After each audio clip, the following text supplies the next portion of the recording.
penyesuaiannya untuk dapat melaksanakan kegiatan perkuliahan. Ya, eh, kita lanjut untuk pemateriannya.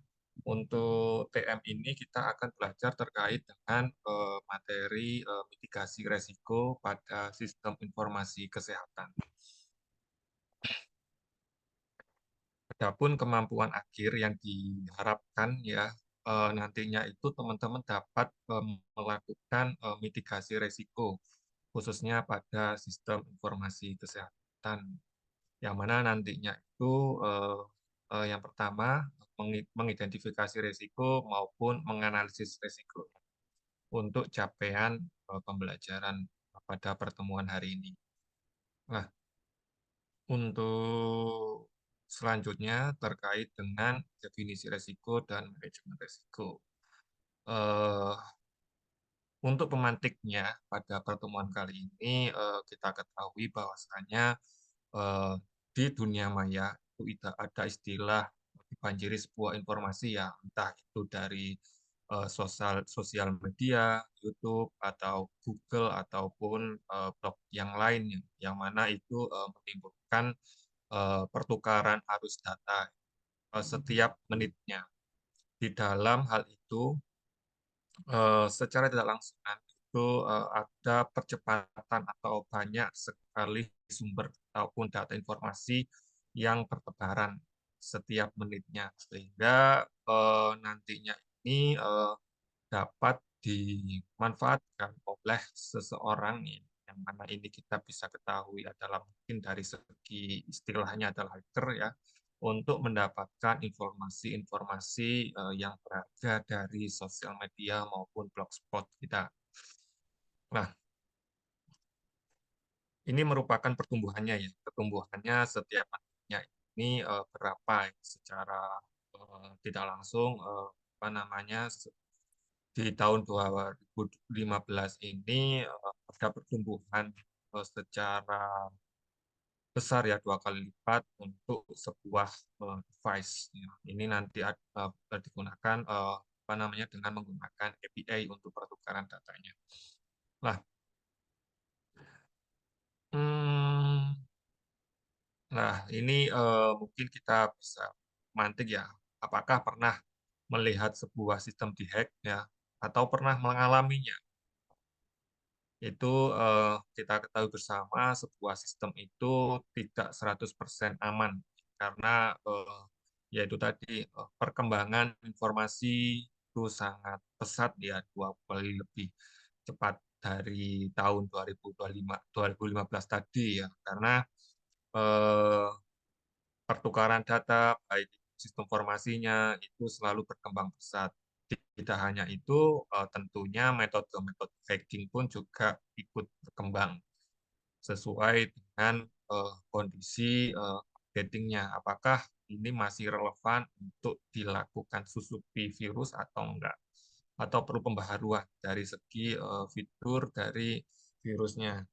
Nah, penyebab dari kegagalan itu apa namanya tidak ada beberapa macam faktor ya terkait yang pertama kepedulian dari sumber daya manusia itu sendiri ya apakah dia itu aware terhadap informasi-informasi yang dia keluarkan ke dunia maya atau tidak ataupun biasanya dalam hal segi kata sandi entah itu sosial media atau apapun ya, apakah dia itu aware dalam hal untuk penyimpanan jangan sampai eh, apa namanya kata sandi itu dipertukarkan ke rekan kerjanya atau yang lainnya hanya bermodalkan kepentingan secara pribadi. Nah, itu jangan sampai dilakukan hal seperti itu. Minimal kita harus melakukan updating kata sandi secara berkala.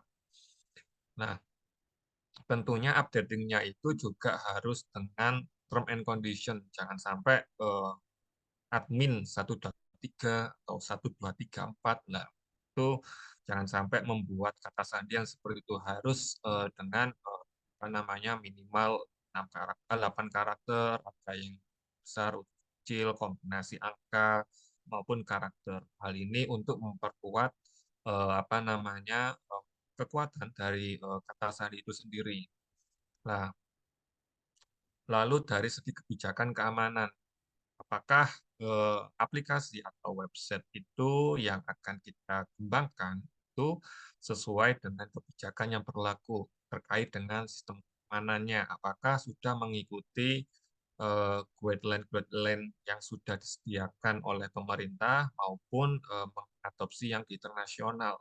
Tentunya ini untuk menstandarisasi terkait dengan sistem keamanan yang akan kita gunakan ya selama proses penggunaan dari sistem informasi tersebut.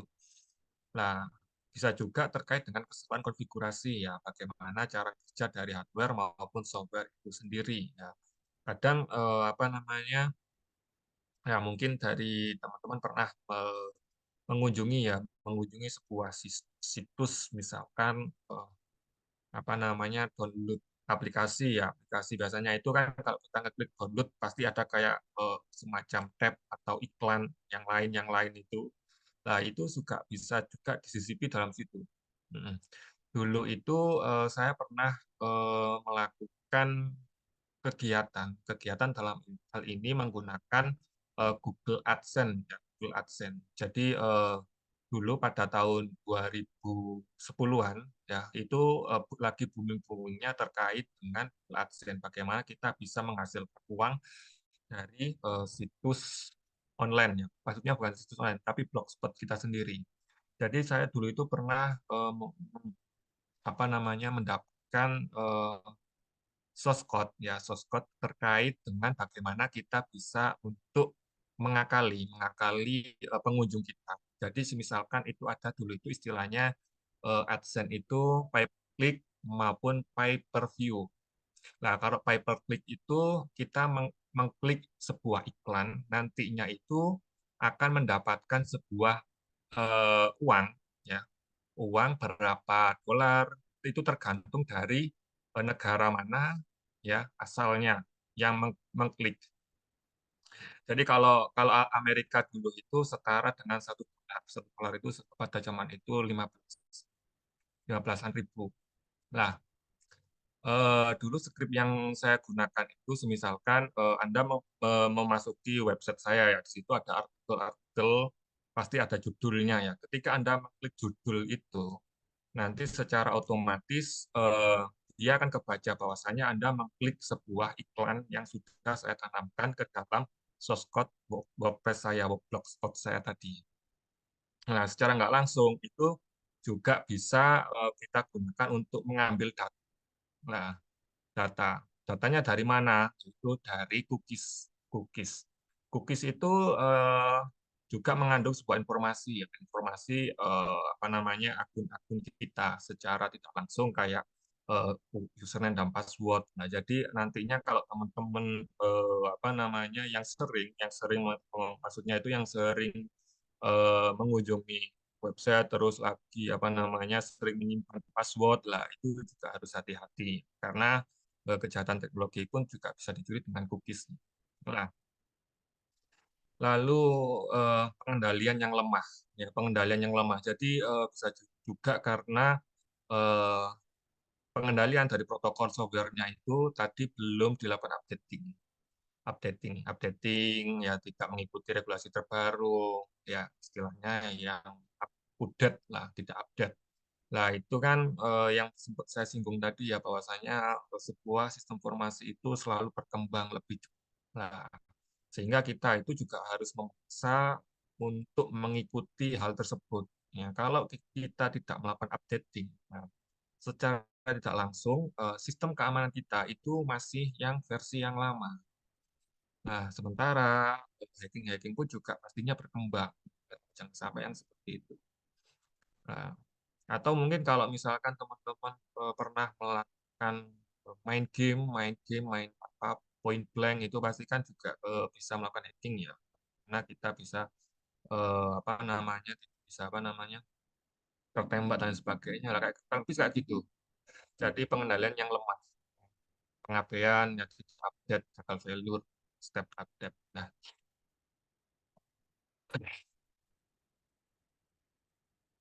Lah, jadi oleh sebab itu kita harus melakukan upaya untuk mengidentifikasi tujuannya untuk apa, menilai apakah ini nanti dapat menimbulkan resiko keamanan pada sistem informasi kita atau tidak terhadap jalannya suatu organisasi. Ya, ini terkait dengan manajemen resiko. Nah, tujuannya apa? Tujuannya yang pertama untuk meminimalkan dampak negatif, ya, dampak negatif dari resiko yang ditimbulkan.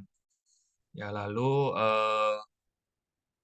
memaksimalkan peluang yang dapat dihasilkan dari resiko. Jadi nantinya ini kalau kita bisa meminimalisir, nantinya itu secara tidak langsung akan meningkatkan secara efisiensi maupun efektivitas dari suatu organisasi tersebut. Nah, hal ini manfaatnya pertama membantu mencapai tujuan, meningkatkan kesiapsiagaan organisasi terhadap situasi yang tidak terduga.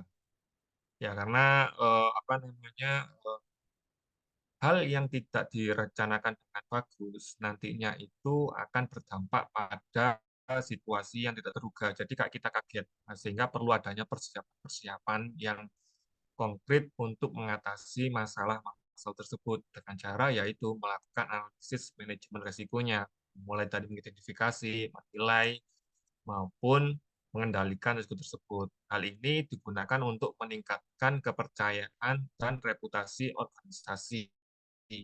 Ya, jadi kalau misalkan ya kita harus selalu untuk meningkatkan kepercayaannya. Jadi kayak misalkan apa namanya pangkalan data nasional kemarin kan sempat diretas ya, meskipun yang cadangan, tapi secara tidak langsung kita bisa berasumsi bahwa pemerintah ini tidak siap ya dalam hal untuk menjaga privasi masyarakatnya.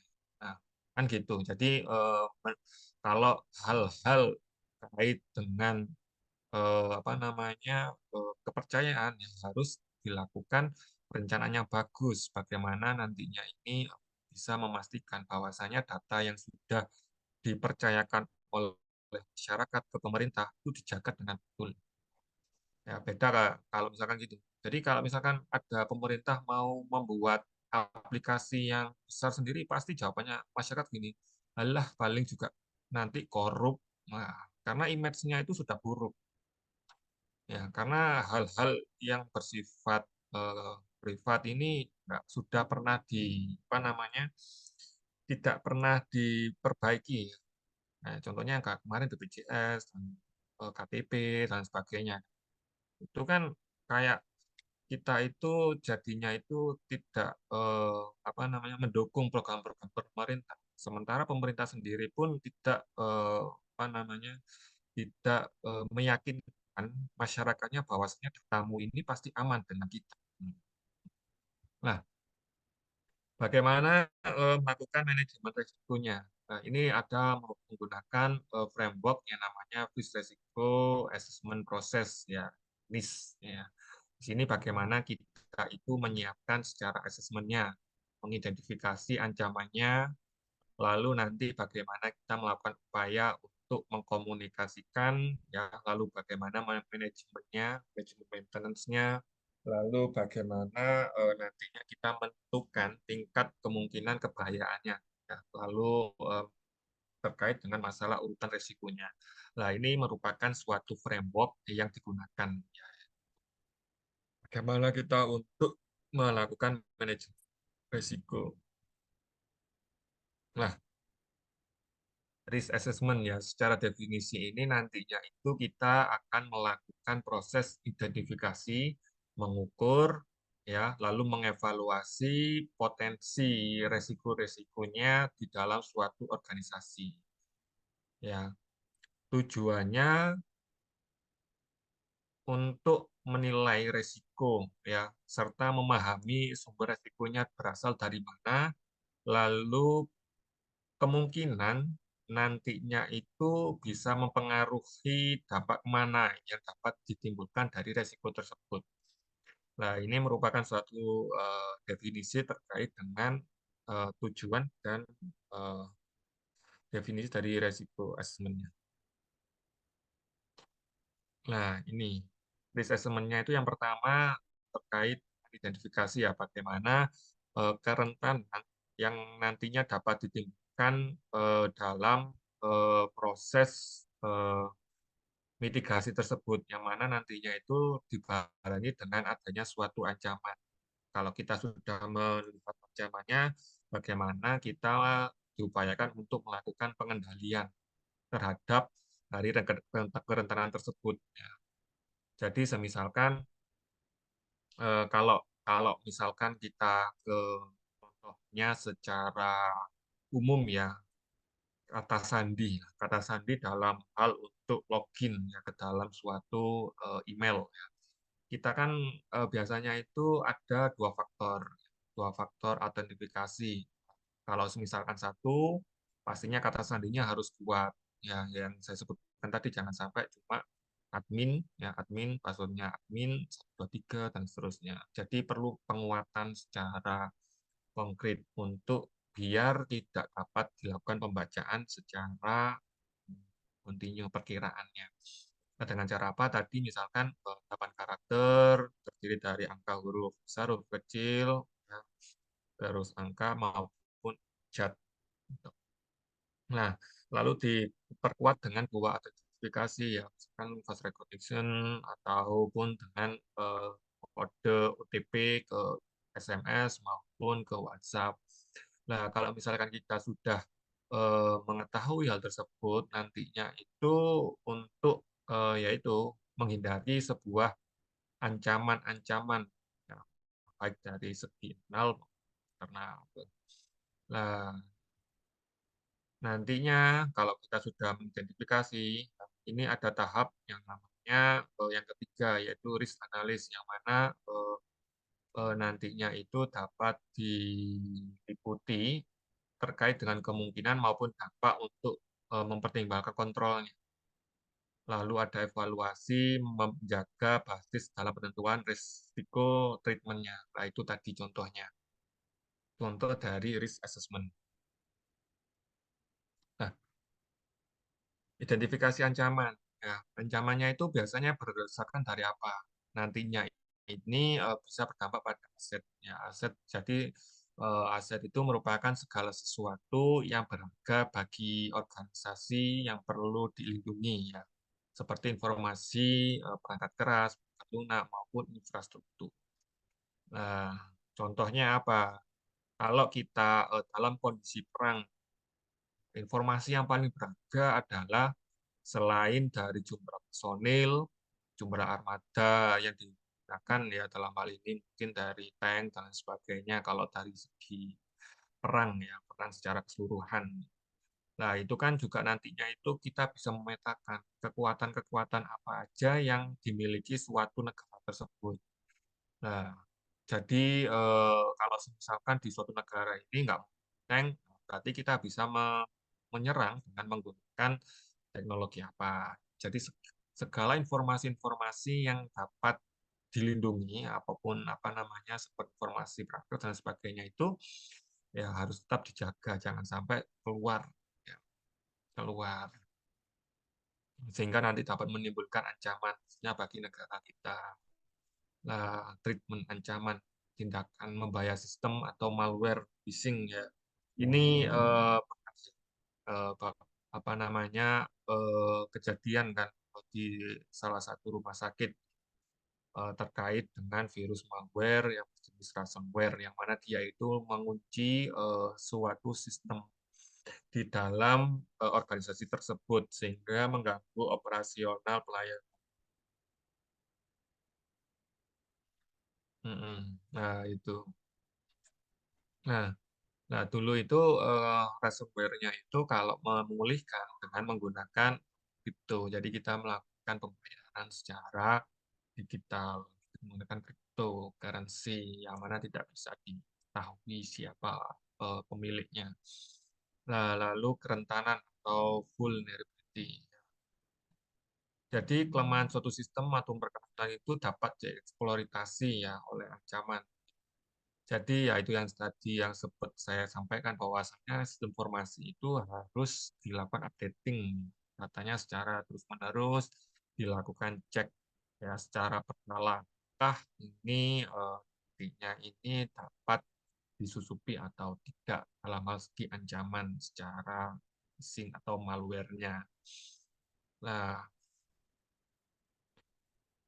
serangan-serangan ini nantinya itu dapat berupa peretasan atau pencurian data, penipuan online. Jadi teman-teman itu dulu sebelum ya masa-masa pandemi ya 2029 2020 atau 2002 ya sekitaran itulah marak sekali adanya phishing ya pencurian data. Dalam hal ini kayak undangan apa namanya undangan nikah, faktur-faktur yang menginstal aplikasi ya, aplikasi ke dalam smartphone kita yang mana itu ketika kita membuka suatu aplikasi apa namanya banking itu secara nggak langsung kita mengirim upas kita ke yang bersangkutan pembuat aplikasi tersebut. Nah, itu merupakan suatu tindakan pencurian sehingga dieksploitasi. Ya, itu yang secara digital pencuriannya. Hmm. Sempat juga terkait dengan pencurian terkait dengan hipnotis ya. Hal ini pernah didapatkan apa pernah dialami oleh saudara saya sendiri ya. Dia itu juga menerima telepon ya, menerima telepon istilahnya ya kayak orang kerap hipnotis gitu ya. Nah, dia itu juga apa namanya melakukan apa itu perintah yang dilakukan apa itu yang diperintahkan oleh si penelpon tadi ya datang ke bank mengirim mengirim apa namanya ya mengirim uang kayak transfer biasa gitu nah, ke orang yang tadi secara tidak sadar-sadarnya ya itu kerengan sama istrinya ya itu ya hampir hampir hampir apa namanya terkuras habis ya. Jadi secara tidak langsung pencurian itu tidak hanya dapat dilakukan melalui elektronik, tapi juga melalui visual hardware. Apa itu? Tidak dilakukan secara hardware maupun dapat dilakukan secara visual. Dan itu memang real. Real. Jadi saya kadang kalau misalkan eh, teman-teman WA saya itu kadang kalau misalkan saya belum pernah nyimpan ya, kadang agak lama atau males. Tetapi kalau sudah saya simpan, chat lagi biasanya saya langsung saya percepat. Hmm. Kalau nomor telepon-telepon kadang saya jarang angkat, kecuali orang-orang yang lah insiden kejadian. Jadi apa namanya kejadian yang tidak terduga dan tidak diinginkan dapat membahayakan keamanan suatu jaringan, pelanggaran data, kegagalan sistem. Nah, kegagalan sistem itu juga bisa dapat dimanfaatkan.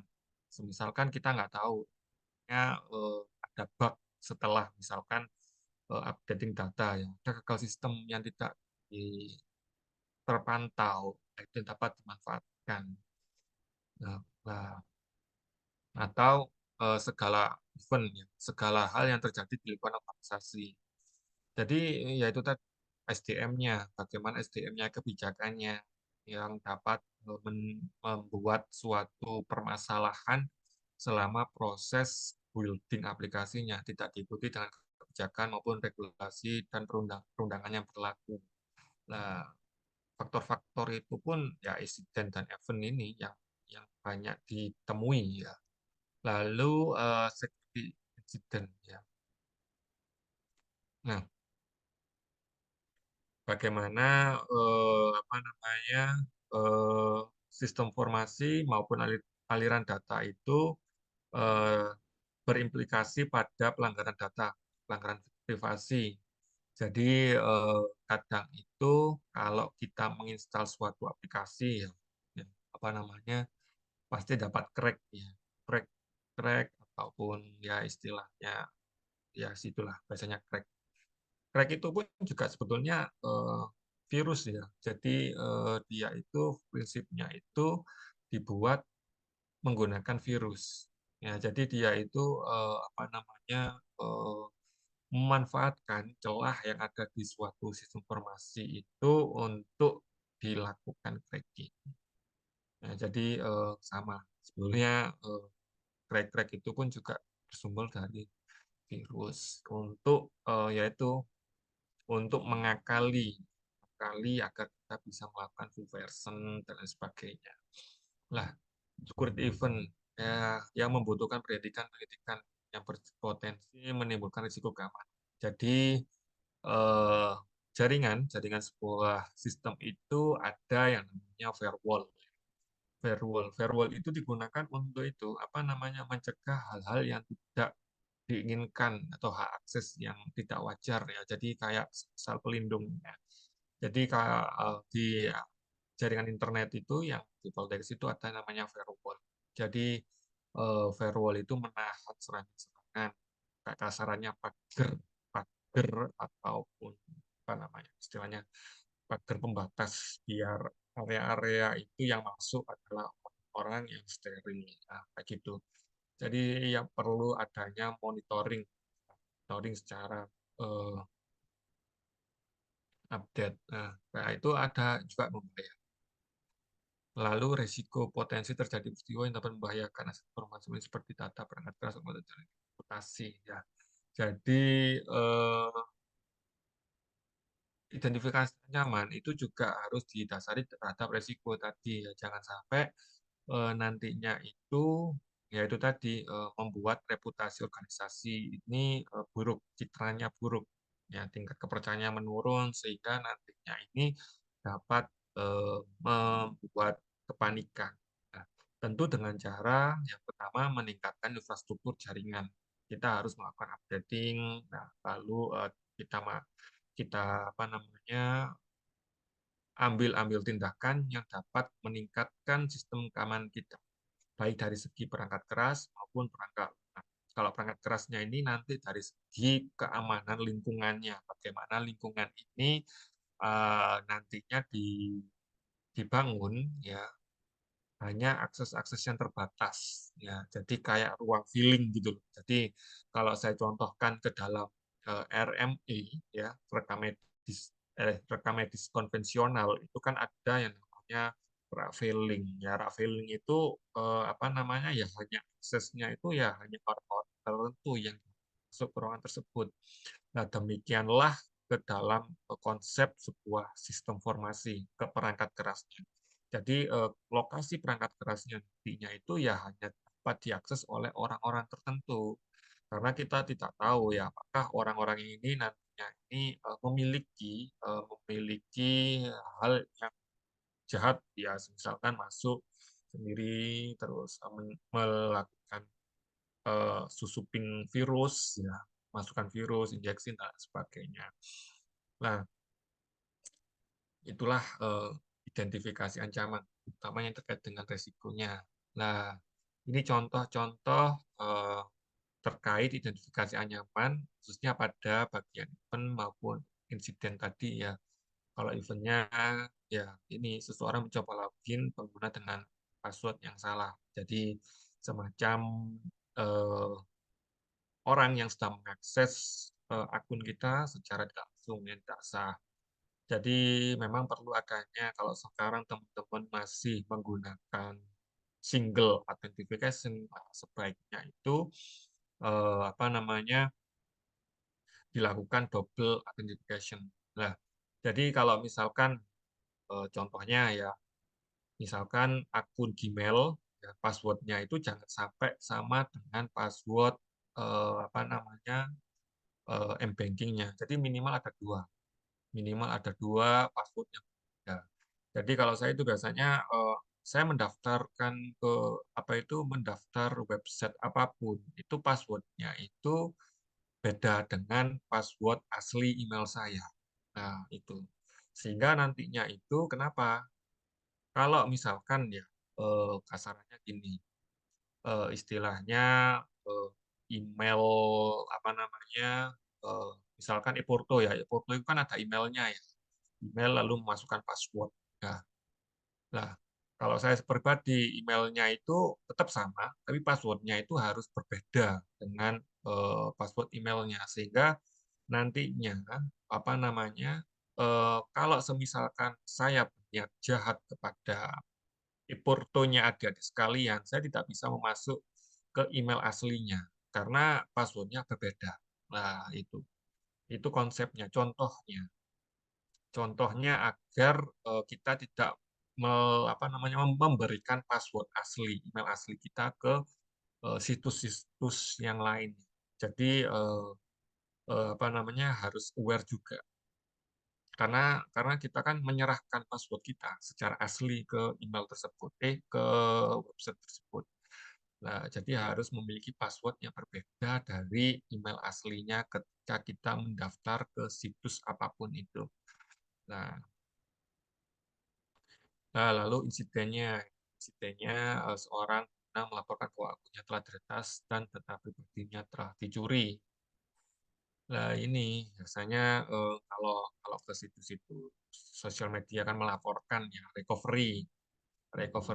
Jadi recovery-nya itu nanti apa? Biasanya itu ke email ganti apa email cadangan, secondary email ataupun pas apa namanya nomor telepon ya dan sebagainya. Ya itu harus apa namanya nantinya harus diisi dengan benar ya sesuai dengan pada saat kita melakukan pendaftaran. Jadi kalau semisalkan diminta penting-penting ya harus disampaikan. Contohnya ya itu tadi kalau misalkan apa namanya di bank ya di bank itu kan pasti minta ya, nama orang tua siapa. Nah itu sebagai verifikasi. Nah kalau zaman dulu nama orang tua dibuat olok-olok teman sebaya ya itu masih bisa lah kita tolerir. Tapi kalau yang sekarang jangan sampai. Karena itu juga merupakan data secondary recovery. Jangan sampai orang tahu. Nah, situs web organisasi tidak dapat diakses karena menjadi target serangan DOS. Nah, ini yang sering-sering terjadi ya di situs-situs pemerintah.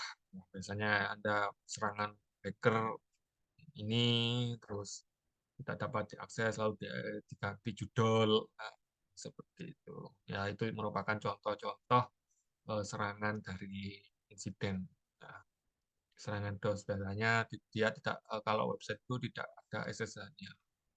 SSH-nya. Biasanya www, HTTPS, ya, HTTP, HTTPS, SSH itu sebagai pengaman pengaman dari serangan.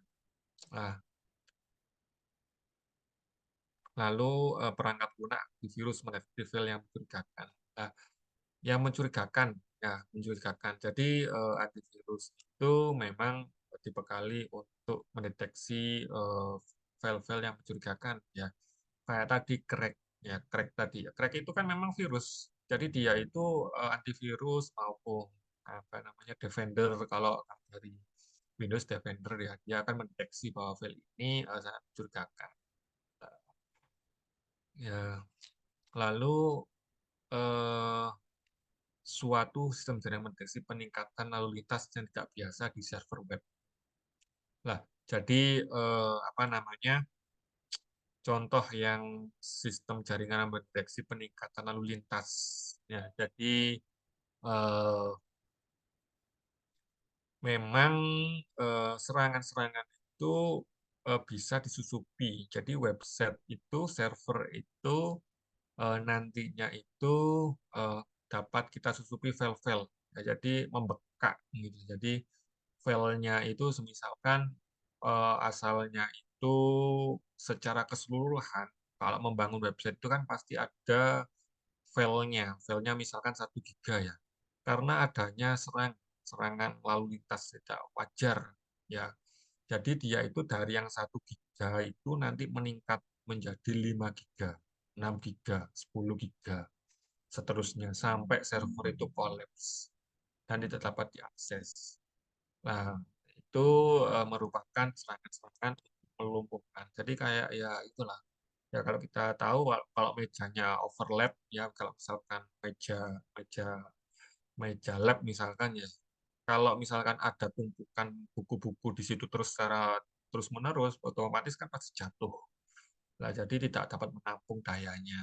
Nah, kalau lebih kayak gitu, servernya nanti collapse, tidak dapat diakses. Nah, contohnya ya itu, nggak bisa diakses, nggak bisa dibuka.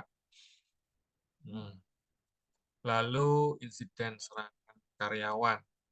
Nah, secara tidak sengaja mengandung informasi sensitif kepada pihak yang tidak berwenang.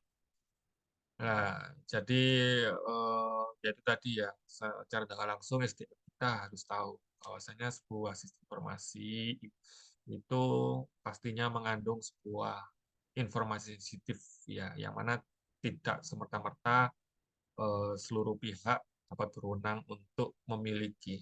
Jadi nantinya teman-teman harus hati-hati, ya. Jangan sampai eh, apa namanya asal asal percaya.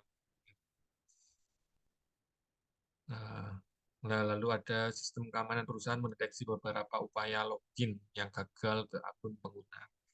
Jadi ada sebuah sistem juga yang dapat mendeteksi ya, upaya-upaya login. Jadi misalkan ya itu tadi ya contohnya kayak notifikasi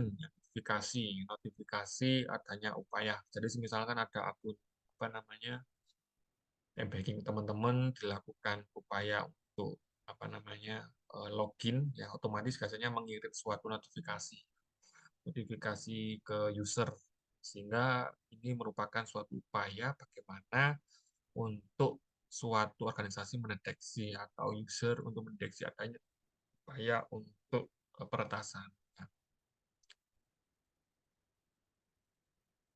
Nah, lalu kecelakaan ini sebenarnya diretas dan dienkripsi dengan ransomware. Ya, ini malware ya. Malware yang mana suatu sistem yang ada di organisasi tersebut diretas dan dienkripsi. Nah, dienkripsi itu file-filenya itu tidak bisa dibuka. Kalau dibuka pun nantinya itu apa namanya dalam bentuk angka-angka yang tidak mengandung makna. Ya, maksudnya acak-acak lah. Acak-acak, gak karu-karuan, deskripsi. Lah, lalu bagaimana pendekatannya?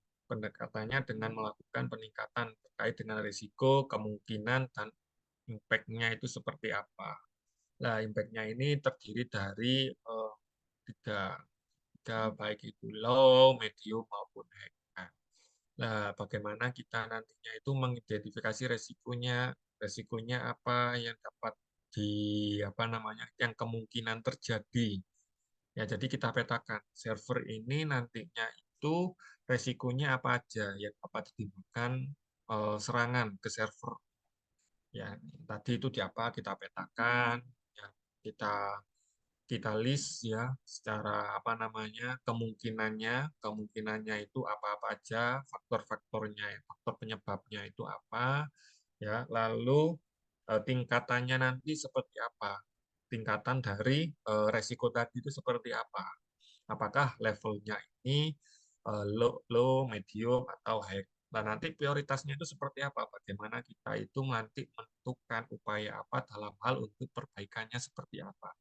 Nah, jadi secara tidak langsung assessment itu yang pertama ya harus diidentifikasi resikonya, faktor-faktornya apa saja, kemungkinan yang dapat ditimbulkan, dampaknya apa, ya. Lalu tingkatannya seperti apa? Critical kah? Nah, lalu urutan untuk perbaikannya seperti apa? Jadi kita harus memiliki sebuah SOP ya secara terdokumentasi, secara tidak langsung itu seperti itu. Nah, ini istilahnya adalah risiko tercatatnya. Ya, ini tadi yang sempat saya sampaikan bahwasanya kita harus apa namanya menentukan ya secara garis besar ini kemungkinannya ini resikonya dalam tahap apa, kategori apa, jika medium atau low. Nah, nantinya terkait dengan hal itu pastinya kita lakukan pengambilan tindakan untuk mengurangi resiko tersebut, kontrol tindakannya apa. Kalau lo ya mungkin sedikit, misalkan kalau virus ya apa itu kita harus virus virus kita mungkin misalkan apa namanya scan antivirus misalkan seminggu sekali atau apa seterusnya.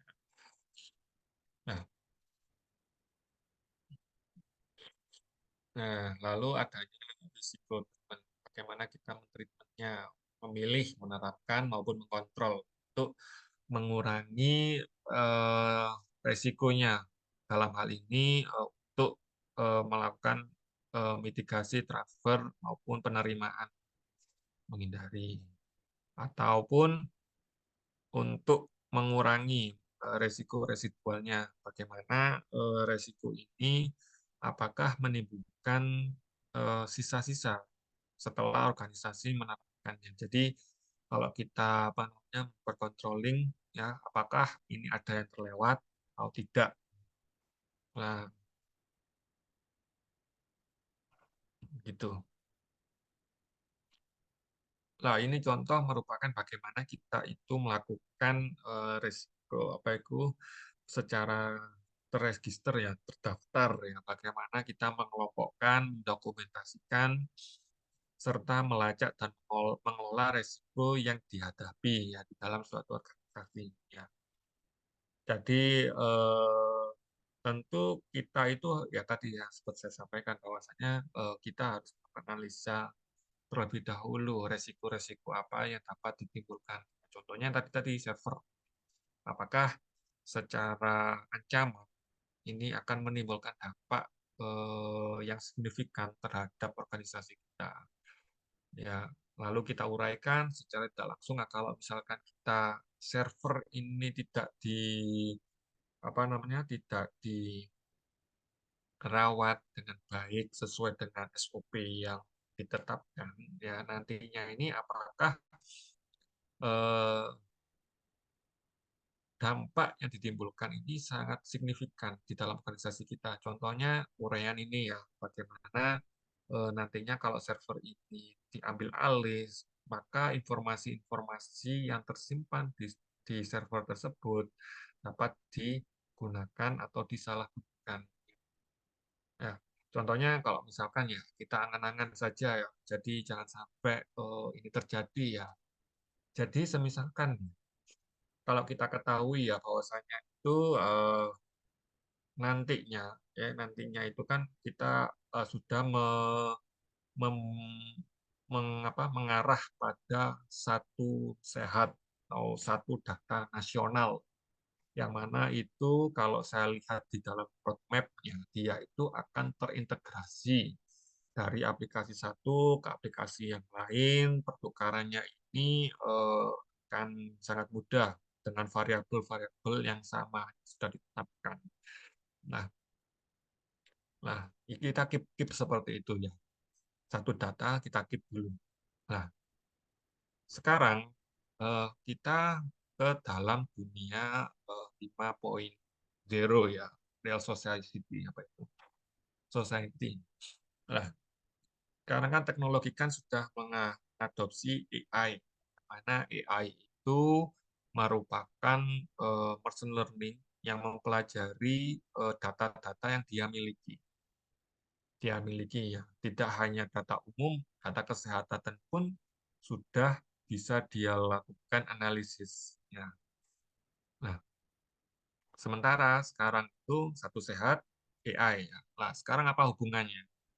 Nah, dengan adanya satu data tadi, kalau semisalkan dia itu tidak dijaga dengan baik datanya, sumber datanya ini tidak apa namanya, dibekali dengan apa namanya, pengamanan secara server elektroniknya itu nggak bagus, nanti akan bocor. Nah, bocor. Dan misalkan data kesehatannya teman-teman dan sebagainya, satu orang Indonesia ini katanya bocor. Tentu dia itu akan membawa variabel-variabel data penyakitnya kan, tentunya.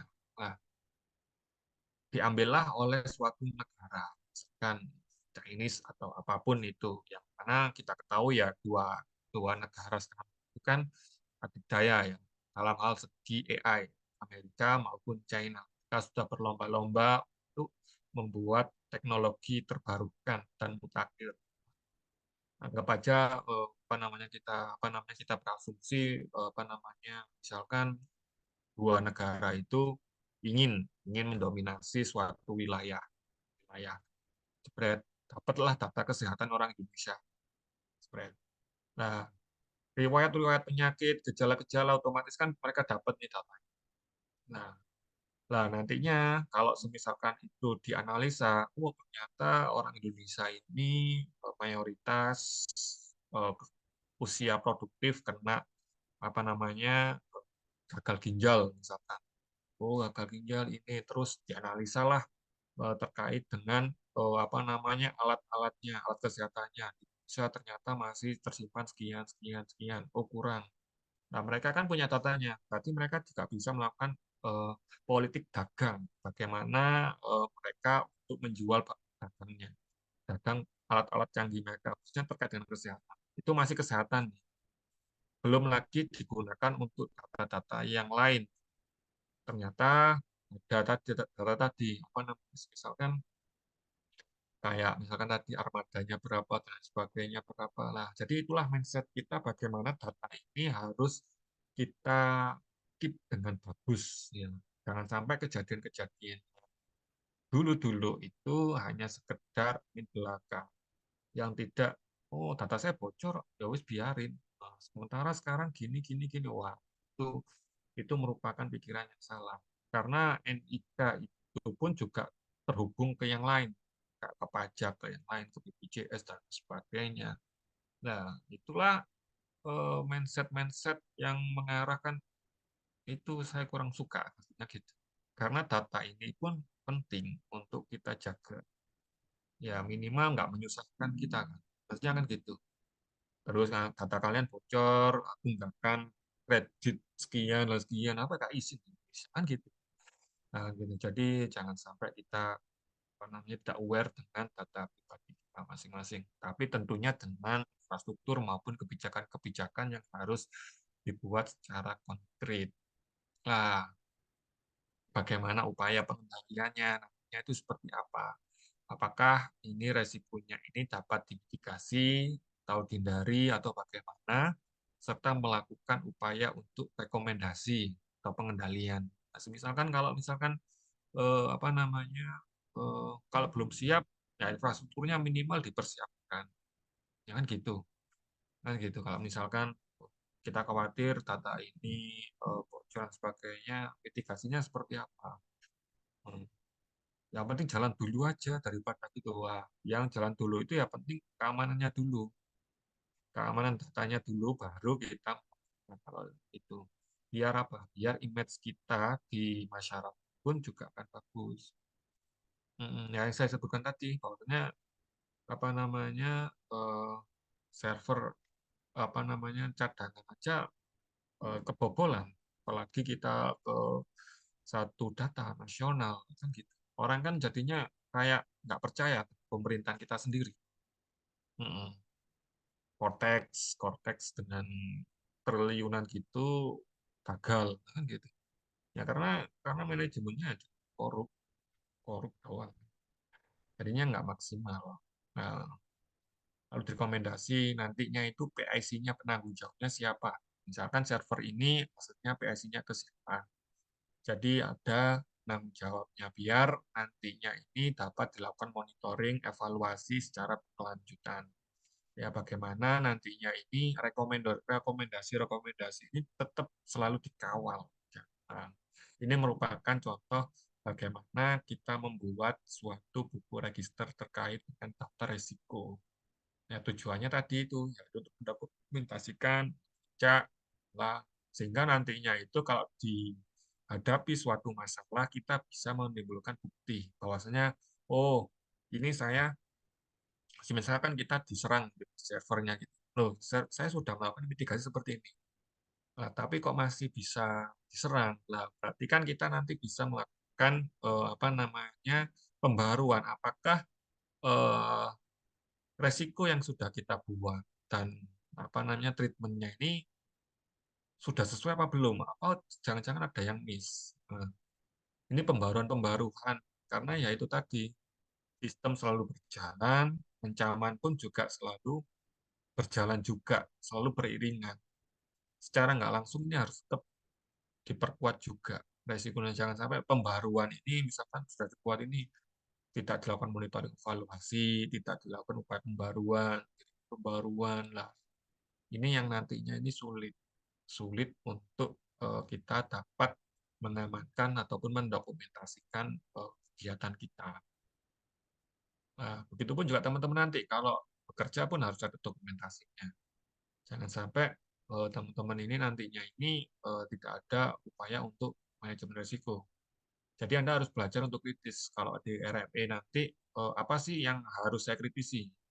Karena kalau tenaga non kesehatan itu yang dapat diandalkan ya khususnya terkait teknologi informasi itu adalah petugas rekam medis. Ya. Jadi Anda harus kritis, jangan sampai Anda asal-asalan menerima vendor gini-gini, tapi tidak melakukan upaya untuk melakukan mitigasi resikonya. Tanyakan, nanti misalkan Anda milih vendor ya, vendor tanyakan apa namanya, bagaimana caranya Anda nantinya mengelola resikonya, ya berapa kali ini dilakukan monitoring evaluasi terkait sistem keamanannya menggunakan apa, ya rujukannya apa, peraturannya apa. Nah, sehingga nantinya itu kalau kita apa namanya dari segi organisasi kita itu nanti akan dipandang bahwasanya, oh anak ini bagus ini sudah kritis. Karena apa? Sekarang itu kan zamannya teknologi ya. Secara nggak langsung teman-teman ini nantinya itu kalau bekerja, ya, saya mohon maaf ya, apa namanya agak keras dalam hal ini untuk menyampaikan. Karena eh, zaman saya dengan zamannya adik-adik ini berbeda ya. Zaman saya itu kalau dulu kuliah itu eh, tentu yang dipandang adalah orang pintar. Orang pintar dalam hal ini IPK-nya bagus, ya IPK-nya bagus, ya dan lain sebagainya. Kalau sekarang teman-teman itu tidak hanya IPK, ya, tapi juga skill yang sekarang dibutuhkan. Pinter pun sekarang itu bukan tolak ukur. Skillnya Anda ini apa yang Anda jual nanti saat bekerja.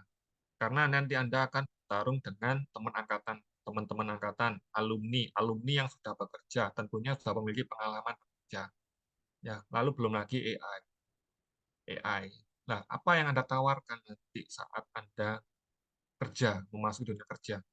Anda yang bisa saya sampaikan, Anda harus bisa pikir kritis terhadap teknologi. Upaya apa aja yang dapat Anda buat hal ini menunjang dari segi personal branding Anda. Jangan sampai nanti kalau Anda melamar, CV-nya itu cuma magang, kerja kelompok, nggak ada inovasi-inovasi apa yang selama Anda gunakan di kuliah. Nah, nah kan gitu. 2030 itu adalah masa-masa yang paling kritis. Anda masa-masanya kritis. Dalam hari ini teknologi pun juga berkembang pesat. Saat ini ya kita lihat Anda kan juga apa namanya kemarin sempat saya lihat kan apa enggak ya terkait dengan prediksi tumor, terus apa namanya pengolahan data, prediksi eh, DM dan lain sebagainya. Kan itu kan bersumber dari RP. Mungkin sekarang masih dalam segi apa namanya medis ya. Anda ini juga termasuk ancaman. AI ini termasuk ancaman. Bagaimana dia ini apa itu menghasilkan sebuah informasi. Nah, kan gitu. Dan nanti kalau Anda bekerja jangan sampai CV Anda itu nggak ada value-nya.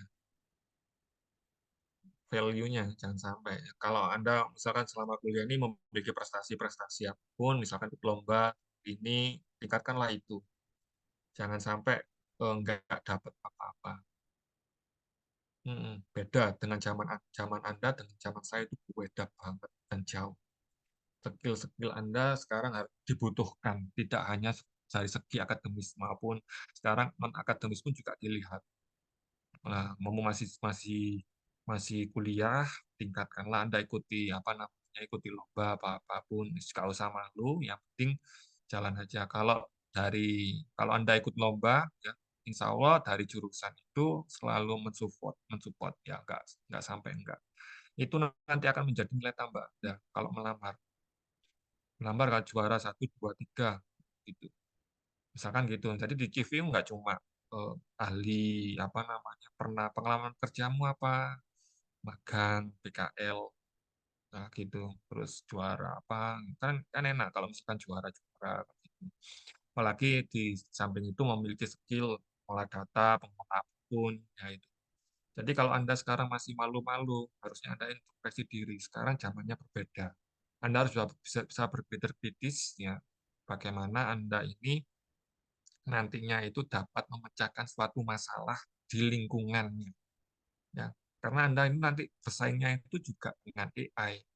AI pastinya orang itu nggak semua apa itu pastinya pakai AI. Bagaimana ini memecahkan masalah, mempercepat produktivitas, ya. Nah, jadi Anda harus kritis itu.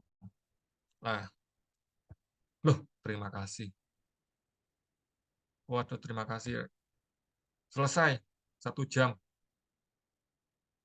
Tak terasa kita. Oh ya, Aziza. Ya. Mungkin ada pertanyaan dari adik sekalian. Ternyata materinya selesai 1 jam.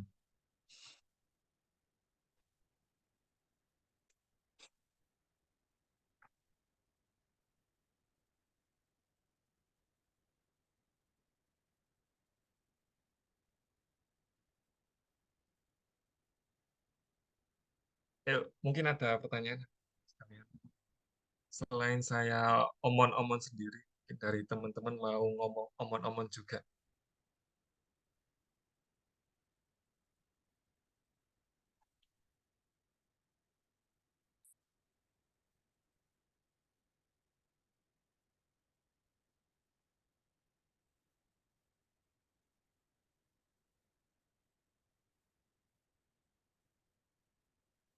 Halo?